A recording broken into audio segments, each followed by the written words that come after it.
Right now you are looking at the slide that kind of introduces you to CARC if you're new. We'd really love if you would want to join and help with these efforts of that we are doing in the different tracks. So this is the data facing, there's an emerging centers, researcher facing, systems facing for the different focuses on research, campus research computing. We are always looking for people, especially in the data facing track, to be steering committee members. So you can contact either Deb or I, or email. I think that is the email on here, Deb. We can put it in the chat about getting in touch with us if you want to join. So we'd really love it if you would. So, today we're really excited to have Sebastian Karcher with us. I'm going to read his brief bio from his website. I'll put the link in the chat in a minute. But Sebastian Karcher is the Associate Director of the Qualitative Data Repository and Research Assistant Professor of Political Science at Syracuse University. His main interests are in research transparency, management and curation of qualitative data, and the integrity of technology and scholarly workflows. He is an active contributor to several scholarly open source projects, including Zotero and the citation style language, and has taught widely on digital technologies and data management. Sebastian's work has been published widely in social science journals, such as the International Studies Quarterly and the Socioeconomic Reviews, as well as information science journals, such as Nature Scientific Data and Data Science Journal. His work has been supported by the National Science Foundation, the Institute for Museum and Library Services, and the Sloan Foundation. And he's here today to give us a presentation on curating, archiving, and sharing qualitative data. So it's all yours, Sebastian. Thanks so much. Thanks for the lovely introduction. Thanks for having me. And it's, as I said before, it's really nice to see so many familiar names and some familiar faces. Thanks, Harrison, for having your camera on. Did I share my right screen? Yes. Wonderful. And so what I was planning to do today is give somewhat technical but fairly survey, so broad description of what we do as the Qualitative Data Repository to curate, archive, and share qualitative data. And so the idea is to highlight the things that are specific to doing this with qualitative data, although a number of the things that I'll be talking about I'm sure will be of interest and relevant to those of you who mainly work with more traditional quantitative data formats. Very brief introduction to the Qualitative Data Repository so you know where I'm coming from. QDR is a relatively new data repository. We are online since 2014. Our initial funding and still bulk of our funding comes from NSF. There's our mission statement. Our headquarters, so to speak, are at the Maxwell School at Syracuse University. So perhaps somewhat unusually, we are created and led by social scientists rather than originally by information scientists, but we closely work with folks at the information school at UW Seattle who lead our technical team, and then also have people at Georgetown and a number of remote other workers. Originally, QDR came out of political science, hence the Maxwell School, and was quite America, US focused. Today, we're very international. We have data deposits from, I always get the number of continents wrong, but everywhere except Antarctica. And also increasingly interdisciplinary. So probably more than half of our deposits now come from outside of political science, especially from health and public health, but also from all the other social sciences and education science. We currently have 127 data projects published, and that's kind of increasing by somewhere between 1 and 5 every month. Just to kind of give you a sense of the types of materials you're most likely to find at QDR, the bottom left there, you find our bread and butter. That's a focus group transcript. They're typically de-identified. Most of them are in English, but we have them in a number of other languages, including very common ones like French. Well, I guess Bangla is also very common, just not in the US, but also right, Bangla from Bangladesh. We have, I think, a couple from African local languages too. So most of them, though, in English. We have some videos at the top right. You see a screenshot from a campaign commercial of the Peruvian presidential elections that went along with a book about presidential campaigns in Latin America. We have a fair amount, probably our second largest bulk of data of scans from archives where the archives give permission. What you see there is a handwritten page from JFK's diary when he was still a congressman. And then we have things that I would broadly call kind of grayish literature. So that's a page from a report about drinking water supply of a small Mexican municipality, again, from a book on public service provision in Latin America. So that's kind of broadly it, but there's other things that we archive as well, but this gives you a pretty good sense. So I want to talk a little bit about, as I said, of what's special about curating and then publishing, archiving, sharing qualitative data. One is that it's comparatively new. It's especially new in the US. ICPSR has been doing it a little bit, but their focus is really in the quantitative data. There are a couple of more oral history oriented places that have been around for a long time, but treating qualitative information as data is quite new in the US. So there's a slightly longer tradition in Europe, and particularly the UK. The UK Data Archive has been doing this since the 1990s, but still compared to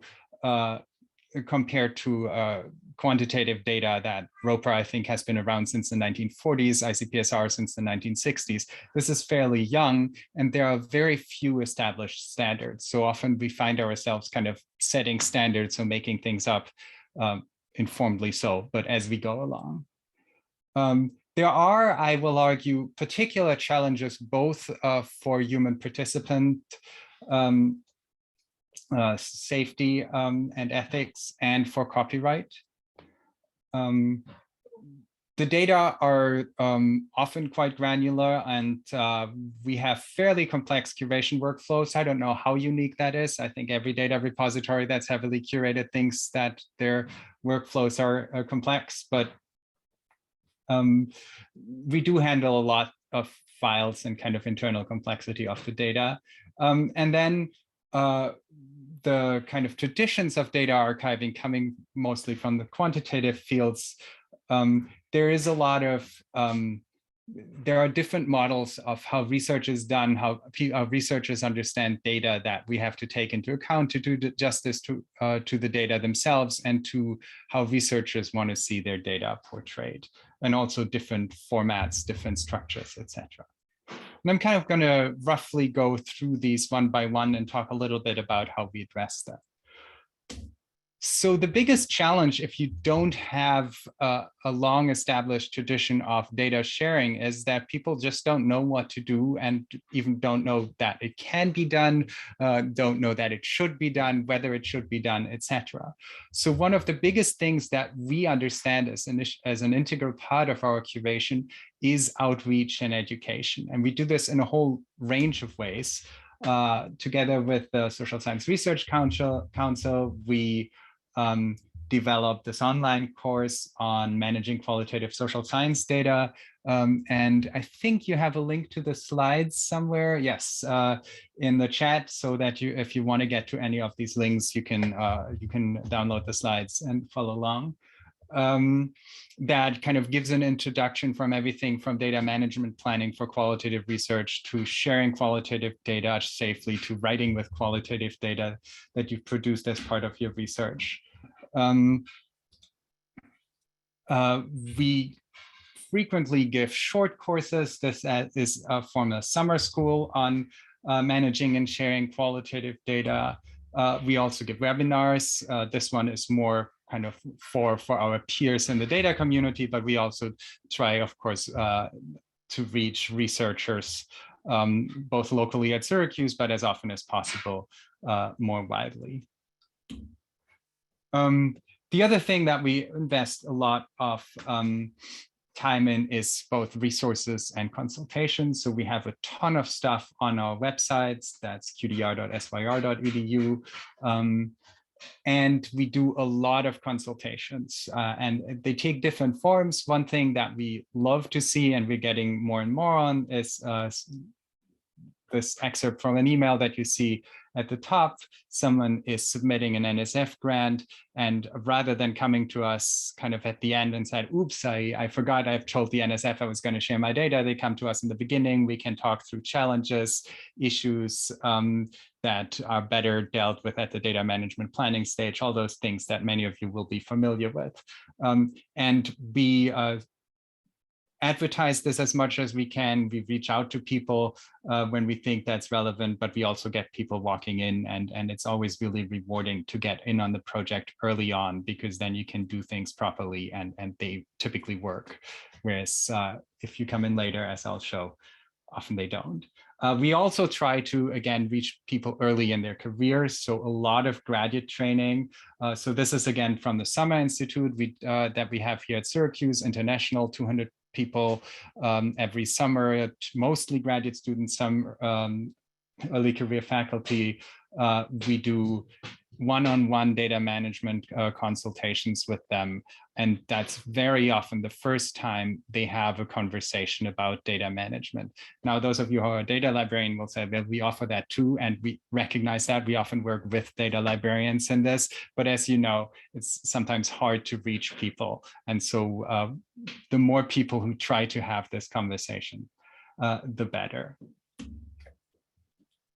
Without such early consultations, this is the type of thing that you get. You get really messy data. This is mostly quantitative data. It's from one of my friends who then went on to become incredibly organized and incredibly prolific, which is why he allowed me to share this. But this is his dissertation folder. And if you then try to turn this into shareable data, it turns into a disaster. An even bigger disaster is if people want to share their data and then come to us, we look at their informed consent and we're seeing something like this, which we're still seeing a lot. Only the researcher, my team, will have access to the information on this computer. Your recollections will be destroyed once the project has finished. And basically by the time we see something like that, we tell the researcher, look, you can share metadata documentation with us, but you can't give us the data, and we certainly can't publish it because you told your participants that you won't, unless you're going to reconsent them, which unlikely to happen in most cases, although it can be done and it has been done. So that's kind of the early stage, right? Getting in to the door early, reaching out, being active about curation, and understanding this as a process of we're going to the researchers and not just a process of, well, things will happen. People will come to us if we build a nice data repository. When the sharing of qualitative data was discussed, both in the UK when they started this with fairly heavy sticks by their research funders, and then later in various forms in different social science disciplines in the US, and now coming up in the health sciences with the new NIH mandate, the biggest topic that always comes up are ethical issues related to sharing qualitative data. Now, ethical issues related to data sharing come up in virtually all data sharing in the social sciences. That's not unique to qualitative data. I do think, though, there is something specific to qualitative data that makes researchers particularly sensitive to the topic. There is often a closer relationship between the researcher and the participants, right? If you think about a survey researchers, they often don't even talk to the participants themselves. They write the survey, they contract that out to a survey form. The interviewer is doing the survey following a standardized protocol that's more often than not done over the phone. None of this is true for qualitative research, right? the qualitative researcher almost always does the interview themselves. It's rarely just follows a survey instrument. At minimum, it's semi-structured. Sometimes it's even unstructured. Frequently, this gets tied into a relationship between the researcher and the participants where multiple conversations happen, some of them perhaps less formal than others. So the context is much more relational. There's often also a lot of less formal research settings, and that's especially true with ethnography, so types of qualitative research where researchers closely participate in the communities that they research and kind of become part of them. And then it's very unclear which conversation is research, which conversation isn't, and ethnographers think about this a lot. Also, in terms of the outputs, the data are very rich and highly contextual and can be quite challenging to de-identify. Again, also true for quantitative data, but to the extent that we have methods to deal with that in quantitative data, such as differential privacy, multi-party computing, all the cool things that we can do, those don't really apply in the same way to qualitative data, at least at this point, they don't. One thing that we work a ton on is informed consent. And that is because as we started doing this work, we found that so often we have to turn people who are actually interested in sharing their data where we think this seems doable, this is ethically fine, we can de-identify the data without major issues, and or they're not particularly sensitive in the first place. And then often we find kind of this legacy informed consent language that's highly restrictive and either says the data will be destroyed or the data will only be shared with a very circumscribed number of people. We do a number of different things of this.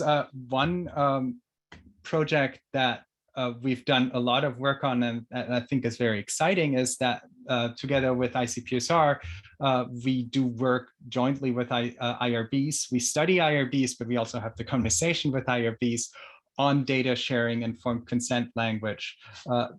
And we find that more and more IRBs are cognizant of the fact that data sharing is common in human participant research. We find IRBs who actively write template language into the informed consent that they have on their websites, are more willing to work with researchers to make this happen. So a lot has changed there. And we actually surveyed IRB web pages, I think 5 years ago and then last year. And even in those 5 years, the change in the official guidance by IRBs, but we also find in how they think about this topic has been quite dramatic. So lots of positive change there. We're also looking at, and that's often something that you hear from research as well, how will my participants react when I tell them that data are going to be shared? Will they still talk to me? Will they talk to me differently? And that's a very real concern, right? As important as we think data sharing is, if it messes up the research, if you get less interesting answers, it's probably not worth it. So one thing that I did is I got together with a couple of researchers at the Guttmacher Institute who were really interested in sharing their data. And inside their study protocol, which was for cognitive interviews to understand how people talk and think about abortion, we built in a separate study where we tried to figure out how do people interviewed on this fairly sensitive topic, how do they react to language on data sharing? And you see what they did, and what I often recommend researchers do is they had an opt-in provision for data sharing, which is easily done for qualitative data because just withholding a couple of interviews and being specific about this in the metadata is actually much less problematic than throwing out a couple of rows in your data and then messing up your entire computational reproducibility. So this works quite well for qualitative data. It gives agency to the respondents, which is ethically good. And it also means that you don't get kind of a non-response bias by the people who don't want their data shared because they can still participate in the study. What we were struck by is how many people actively opt into the data sharing. So again, these were cognitive interviews on abortion, quite sensitive topic, although people weren't asked about their personal abortion experiences. Half of the participants had abortions, and most of the respondents opted into data sharing, although, and I encourage you to look up the publication. There are some concerns, and I think room for further research and how well people actually understand what data sharing means. And so that's something that we're quite interested in exploring more. De-identification, as I mentioned, can be quite tricky. And I like to show this because it kind of shows you the many layers of contextual knowledge that you need for de-identifying qualitative data. The first one, of course, is the language alone, right? If you don't speak Spanish, you can try to do this with auto-translate, but you're losing yet another layer, and you're much more likely to miss something. And then here they de-identified with all capital letters. You see there Barrio Uno, Barrio Dos, so the different parts of the city, and then Municipio Uno, so the particular municipality they looked at are de-identified, but you do need to know other things of, is something like CONABIP, which is an acronym. You need to know, what does it mean? Is it sensitive when we talk about this? In this case, that's just the Argentine ALA, so not sensitive. You also need to know at what level are you trying to de-identify what's divulged through language. So anyone reading this who knows about Latin America in Spanish will be able to see from just the verb usage that this is an Argentine person speaking. In this case, that was in the metadata anyway. In other contexts, that might be a problem, etc., etc. So while there are rules of thumb that we can help with, de-identification is almost always a partnership between the researcher and data professionals to make sure that that contextual knowledge goes into the de-identification, which also means it's a fair amount of work for both sides. Here's how we do this. We tell the depositors that they have both the final say and the final responsibility. That's both pragmatic and also what our lawyers want. But we do disclosure risk reviews. We read to the extent that we can through all depositor transcripts. Then we flag potential issues, direct identifier. We often do find leftover full names in there. And then the harder part is highly specific descriptions. So often those are jobs, position titles, overly specific dates, description of places, etc. And again, often we try to be expansive there and then ask the depositor this description of say, the mall that you give. What type of mall are we talking about? Is that a strip mall with 3 stores, or is that a mega mall with 300? Which obviously mattered for how much information is contained in such an information. This is an evolving field, and I want to point you to a recording of an IASSIST webinar with 3 other data repositories that discuss their practices involving some level of automation. When I say human in the loop, is that everyone agreed is that you can't fully automate this process given the contextual nature, but there is room to do a first run through with automated tools to support the human de-identification disclosure review checks. Then we do, of course, offer controlled access. Not all data can be fully de-identified, and even sometimes when data are de-identified, there may be a lingering sense of uneasiness about them because they're quite sensitive. Mostly, we apply what I'll call light access controls. The data are de-identified, and then the access conditions provide additional protection. what we typically do is just we make sure that people who request access are who they say they are. We often review that they have an institutional affiliation. We make sure that they actually need the data for something reasonable, so that they have some sort of research plan, that they have a plan how to keep the data secure. And then we contact them and have them sign that they've destroyed the data once they're done. Now, this is not the strictest of protections. There's other layers. We can get IRBs involved. We can get fully institutionally authenticated data use agreements. We have the ability to get people on campus, but no one ever wants to and look at data in a controlled environment. We don't do virtual enclaves currently. We're thinking about this. One of the interesting things is that there's very little understanding about this among qualitative researchers who mainly work in smaller projects.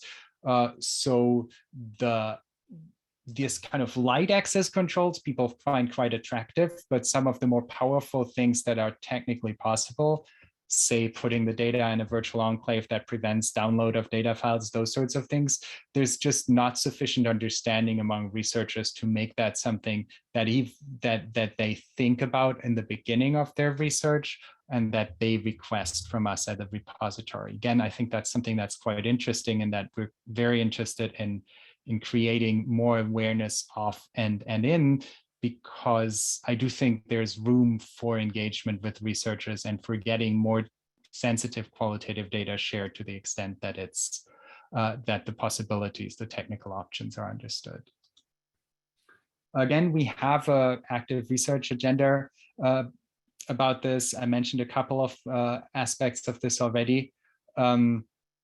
And one of the next steps that we're working towards there is exactly that. So understanding sensitive data best practices, both on the part of IRBs and on the part of the researchers who are going to produce the data, and then also on improving information flows between the different entities involved in this whole handling of sensitive data, right? Starting with the researcher, the data management plan, the IRB application, then data sharing repositories, potentially there's also a journal which may request data sharing in some form, a funder that may request data sharing, lots of different actors involved. And we think there's lots of room to improve how information flows there. Very briefly, copyright, especially in the US, a lot of quantitative data, we attach a CC0 waiver, so public domain waiver. Often the data is genuinely not copyrightable, even where it might be, right, because it's a database and then the copyright gets kind of iffy. We often default to the CC0 waiver, and that's terrific. Most qualitative data will fall under copyright. Even interviews can be tricky, right? Who owns the copyright on an interview? If you collect data, say from websites, it's very clear that they're under copyright. If you collect data from newspapers, as qualitative researchers often do, very clearly under copyright. Archival material, more often under copyright than people think it is, et cetera, et cetera. So we do help with a lot of copyright assessments and see are the data, say, because of where they come from, because they're government data or something like that, are they public domain? Are they maybe open licensed or permissively licensed in some way that we can easily take them? We rarely make fair use assessments given the kind of shaky nature of fair use, but when we feel both the data are quite valuable and we feel fairly comfortable about our fair use claims, we would take data under those. But we also often encourage researchers to ask permission, and that works surprisingly well outside of the US. So we've gotten a number of large deposits of newspaper articles where researchers just went to newspapers who aren't digitizing or monetizing their archive, were like, would you mind? And they were like, let's look into that. And then after a month or so said yes. So one of the things that I've been surprised by is how well just asking works.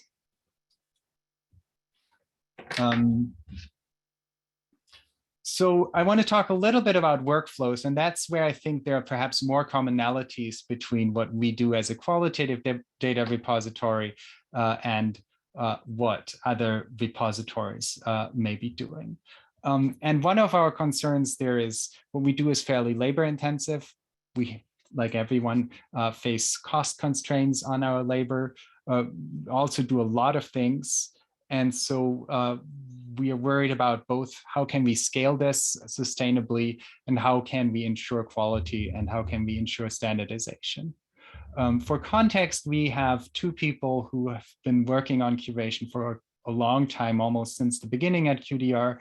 And then we work with a rotating cast of very good graduate students, but many of them rotate out after a year. If you're lucky, we can keep them for 2 or 3, but that's the longest they stay around.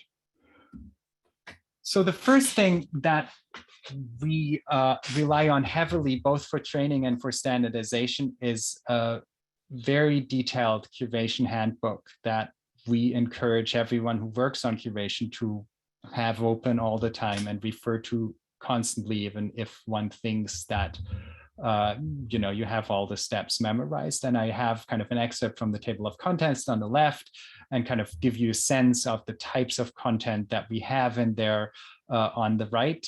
We also have a public version that is 95% of our internal version minus a couple of internal workflows removed up on Zenodo, and there's an accompanying JSLib article if you're curious about some of the considerations behind this. This has been absolutely tremendous, not just in making us do better work in curation, but also in training our graduate students and in cutting down the amount of time that we use for training, because we can just point them to the handbook and ask them to, ask questions whenever you don't understand something, but just follow this very closely. It has links to more instructions where we need them. So this has just been incredibly valuable for us. And if you don't already do this in any curation process that you do, it's very much recommended.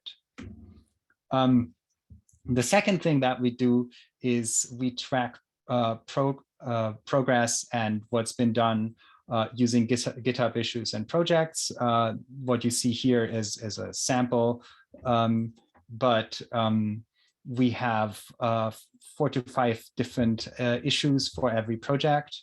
And it's very nice that GitHub has the checkbox functionality, so we can very quickly overlook on the project board what has been done, where do we have outstanding issues. And that's particularly important, of course, when you're working with multiple people on a single project, because you need to know what has been done. It's also nice because QDR is also producing a lot of open source software. So kind of having a lot of the different things that we do in one place, and even allowing us to, if something goes wrong, tag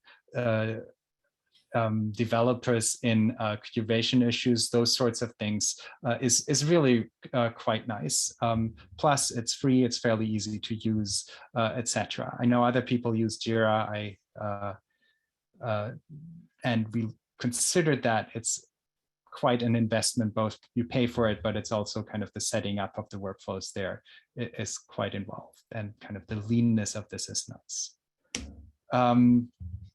We do look at automation. So one of the things that we do is we try to automate everything that we can. We have a kind of ugly looking, but very useful little automation tools that we call DV for Dataverse Curator. Link to the GitHub repository is on the slide. And what this does is it takes advantage of the GitHub and the Dataverse, so QDR runs on the open source Dataverse software APIs. And then when we start curating a new project, it automatically creates the project board and the issues that you just saw so that they're standardized.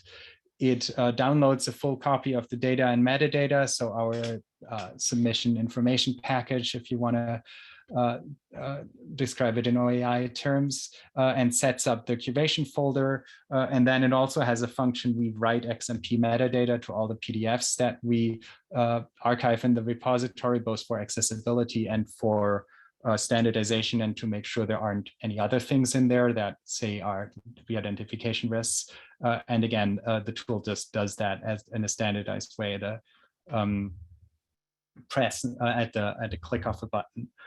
Very useful, very lightweight tool. We've been kind of optimizing this. This used to be in our script, and then we invested some time in writing the GUI so that it's easier for the less technical curators to use, and it's quite nifty to have. So just to kind of give you a sense of how that then looks in practice and working with a depositor, right? We get an initial deposit, we do an initial check, and at that stage, quite frankly, often things fall apart. So when we see informed consent that doesn't allow us to archive things, we get a fair number of deposits where people don't understand QDR's collection development policy. So we get purely quantitative data, sometimes not even social science data, where we're a little confused how this ends up with us.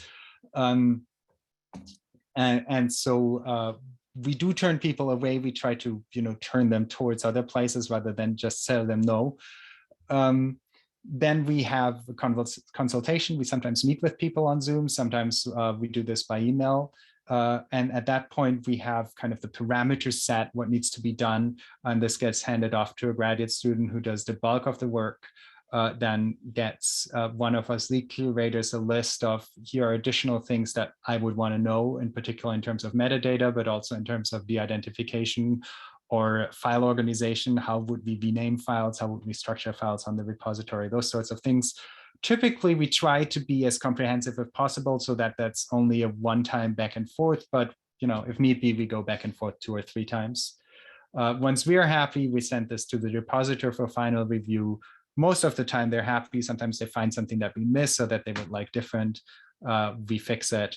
And then we do one final look over that's always done by an experienced curator. And at that point we publish, and often we advertise, and we follow up with making sure that once a publication comes out, that we link that in the metadata, et cetera, et cetera.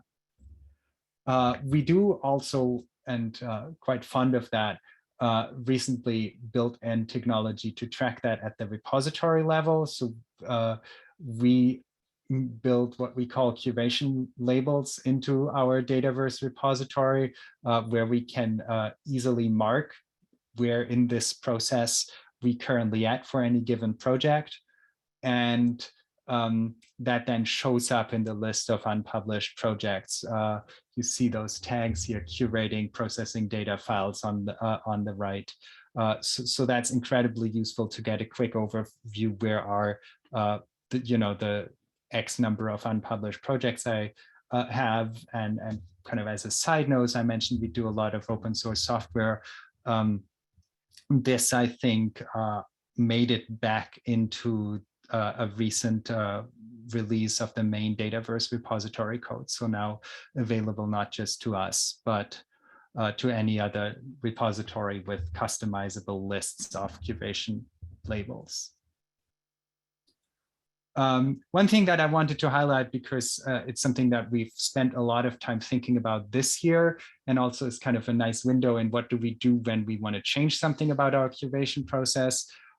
We did a comprehensive accessibility audit of QDR and found that some of things weren't as good as they should be. And that was on the website itself, so kind of standard WCAG compliance, and we fixed most of those issues, but also how we think about curation, what we do in the process. We weren't paying particular attention to the fact that files actually ended up fully accessible when we archived them. And the nice thing about the Curation Handbook is, right, we spend some time researching, looking at, talking to people, what do we need to do for the files that we typically get in? And then we wrote this as steps into our checklists and into our Curation Handbook. Those are now standardized processes of our curation workflow.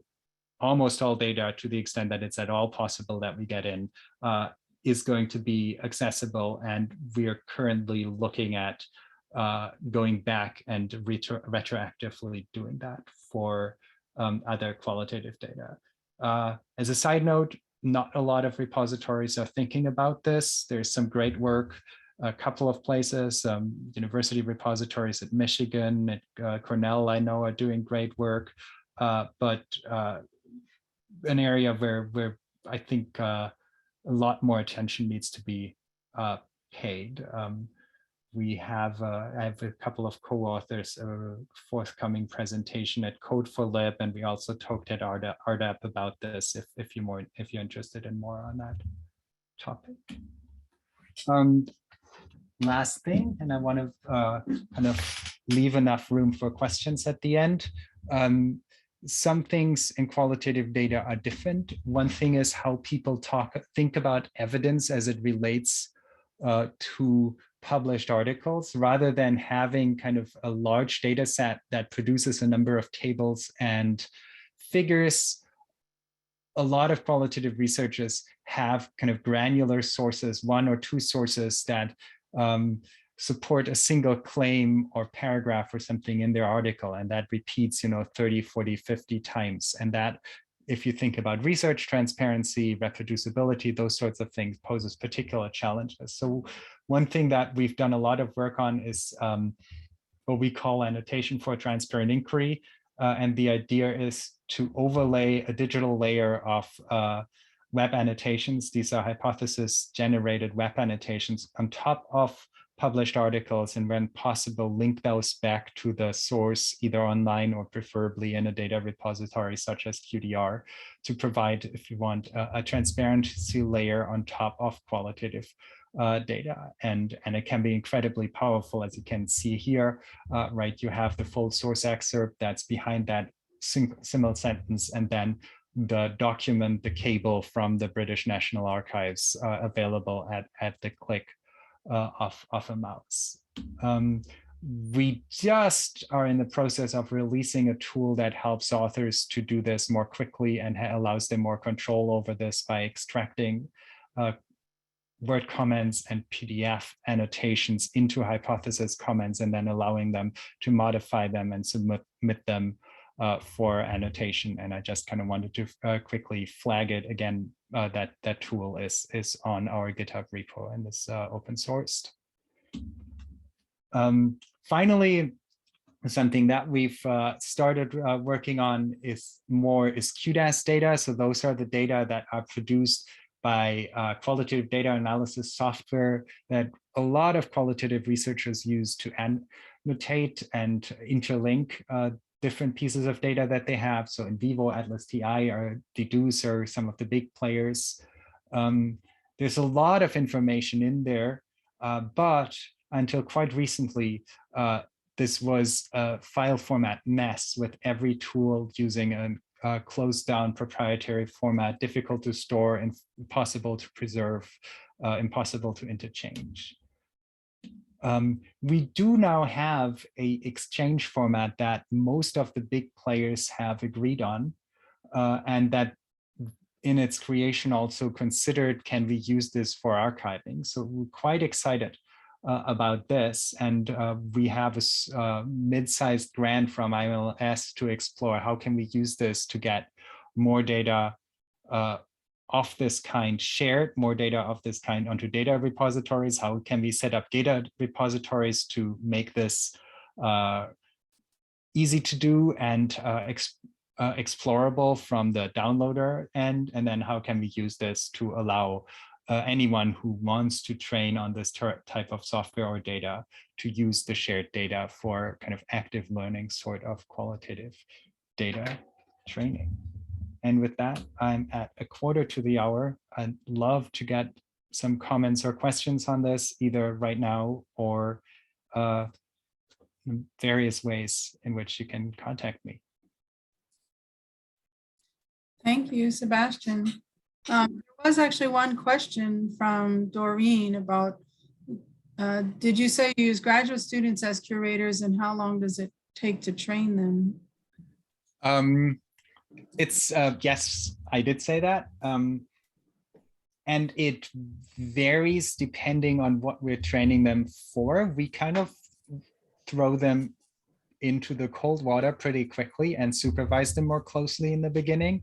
So the first couple of projects that they work, we make sure we look over everything they do extra closely, especially in terms of de-identification, those sorts of things. We do have kind of general purpose training. So for example, we do have a dedicated security and sensitive data training with the graduate students right at the beginning before they touch any data.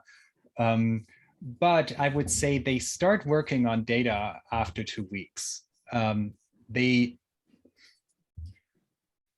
would say fully trained depending on where they're coming from, so that I mostly let them run on their own by after like 3 to 6 months.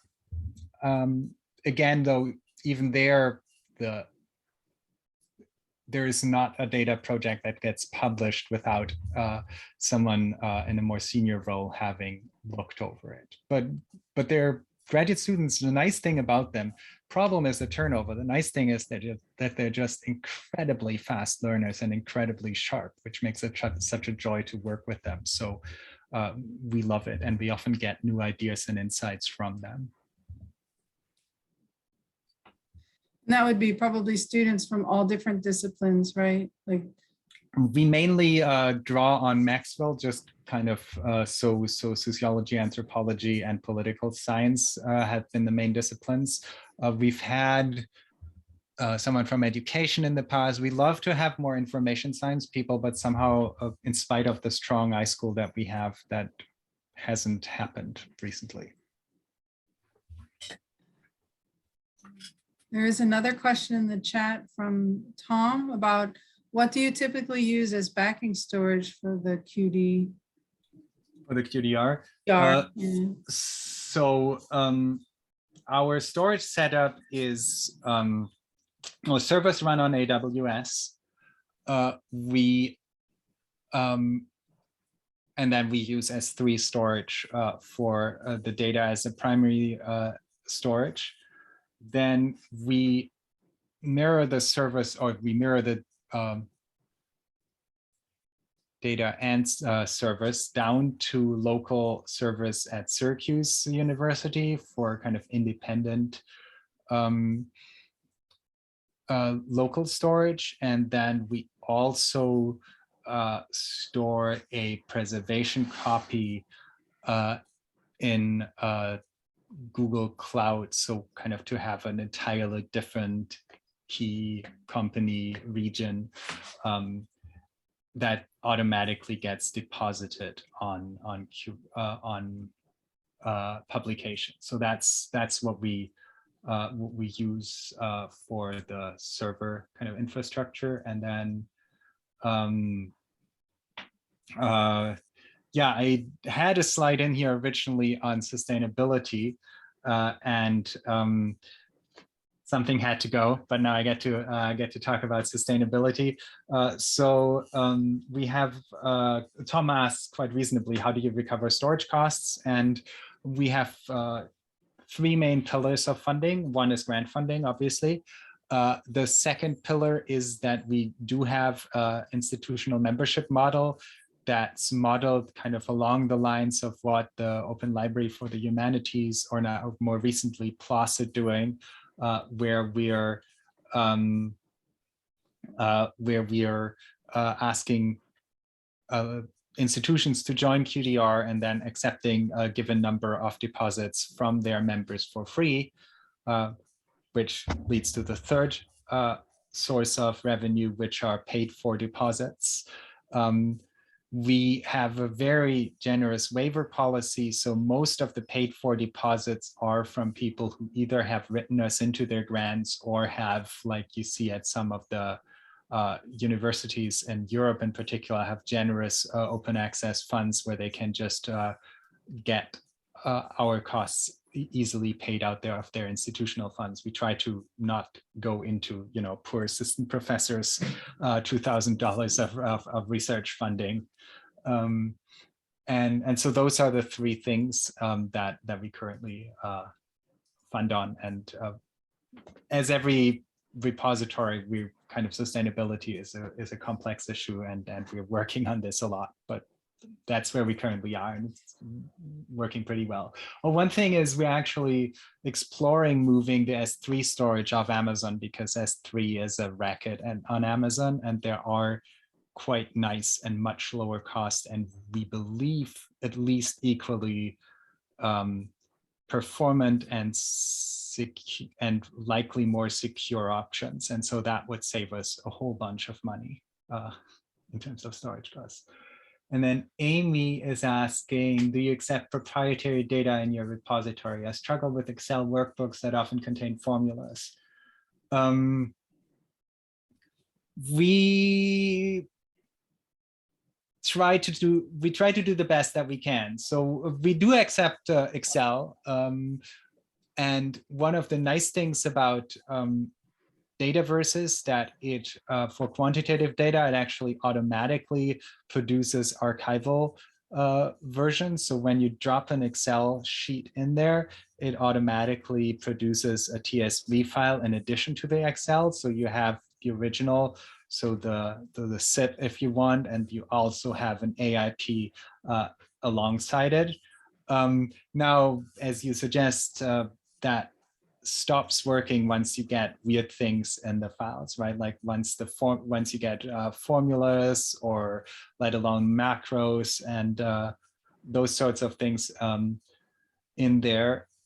At that point, if we think it's worthwhile preserving and we don't see another option, we just clarify that, all we can do with this is bit level preservation, but it's quite rare. Typically, we try to find a solution where we're confident we can do long-term file level preservation and do transformations as necessary and possible. But again, Excel itself is an ISO standard that's open, even if the software itself isn't.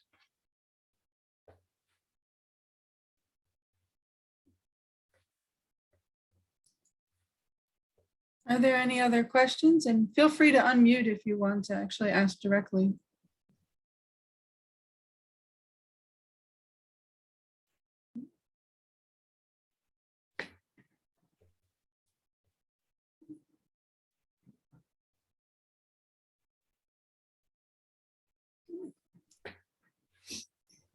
Not hearing any other questions.